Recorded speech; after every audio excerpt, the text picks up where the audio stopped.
निर्गुण सगुण का अनुपम संगम, ज्ञान प्रेम की सुरभित धारा, वसुधैव कुटुंबकम का हम शिकागो तक दे आए नारा। विवेकानंद आदर्श हमारे अति पावन ये प्रेम धरा, ममता से आह्लादित करती गंगा माँ की निर्मल धारा, ममता से आह्लादित करती गंगा माँ की निर्मल धारा। नमस्कार आदरणीय निर्णायकगण, अतिथिगण व सभा में मौजूद सभी श्रोताजन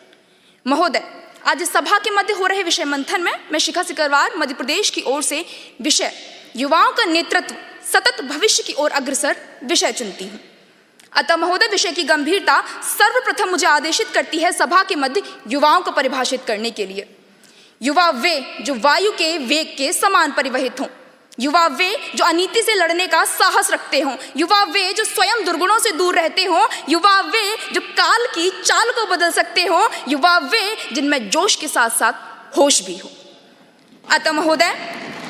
वर्तमान में राष्ट्र निर्माण में व सतत भविष्य की परिकल्पना में युवाओं को ही मुख्य भूमिका में क्यों देखा जाता है, तो इस प्रश्न के उत्तर के माध्यम से महोदय बड़ा ही तार्किक तथ्य प्राप्त करती हूँ कि पूरे समाज में केवल युवा वर्ग ही एक ऐसा वर्ग होता है जिसके भीतर शारीरिक शक्ति, मानसिक कौशल व अभिनव सोच का एक मात्र अनूठा संगम प्राप्त होता है। इसी के साथ महोदय, परंपरा की पवित्रता व आधुनिकता की अनंतता दोनों ही पथ एक साथ चलकर इस राष्ट्र को विकसित बना सकता है ये युवा। माननीय प्रधानमंत्री जी द्वारा हाल महोदय अंकित करते हैं भारतीय युवाओं के अध्यात्म व उद्यम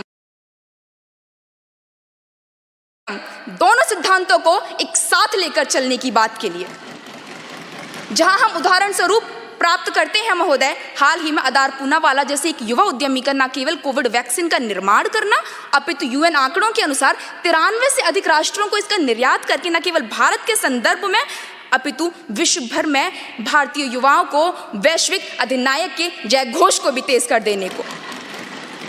इसी के साथ महोदय, ये विषय हमसे प्रश्न करता है महोदय कि भविष्य में या सतत भविष्य की परिकल्पना में युवाओं की क्या भूमिका होगी। चूंकि महोदय हम भविष्य तो नहीं देख सकते, किंतु अतीत के मूल्यांकन के आधार पर भविष्य का अंदाजा जरूर लगा सकते हैं। जी हाँ, मैं बात कर रही हूँ उसी अतीत, उसी इतिहास के बारे में जो हम सभी को परिचित कराता है भगत सिंह, राजगुरु, सुखदेव, चंद्रशेखर आजाद, महारानी लक्ष्मीबाई, सुभाष चंद्र बोस से तात्या टोपे व छत्रपति संभाजी महाराज से।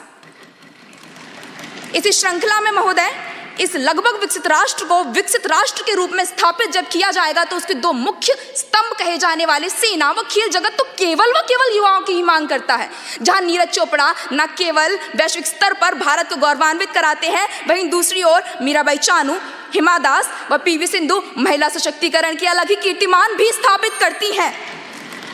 इसी श्रृंखला में महोदय, प्राकृतिक संसाधनों के भांति 66% की युवा जनसंख्या को जब ये राष्ट्र भारत धारण करता है महोदय, तो संसाधन के रूप में युवाओं को एक वरदान के रूप में धारण कर लेता है ये राष्ट्र। अतः महोदय, आज का वर्तमान ही तो कल का भविष्य है और वर्तमान में प्रेषित ये दृढ़ युवा नेतृत्व 100% ये सुनिश्चित करता है कि आने वाले भविष्य में सतत भविष्य के साथ ये राष्ट्र भारत न केवल स्थापित होगा विकसित राष्ट्र के रूप में, अपितु वसुधैव कुटुंबकम का जप करता विश्व गुरु भारत के रूप में। अंत में महोदय, संपूर्ण सभागार को, मुख्यतः युवा वर्ग को प्रेरित करते हुए दो स्वरचित पंक्तियों के माध्यम से विषय को संजोना चाहूंगी कि यही नव भारत की उपलब्धि हो, यही नया उत्कर्ष हो, यही नव भारत की उपलब्धि हो, यही नया उत्कर्ष हो, अखंड राष्ट्र, अखंड शक्ति, अखंड युवा संघर्ष हो, अखंड युवा संघर्ष हो। धन्यवाद। जय हिंद, जय भारत।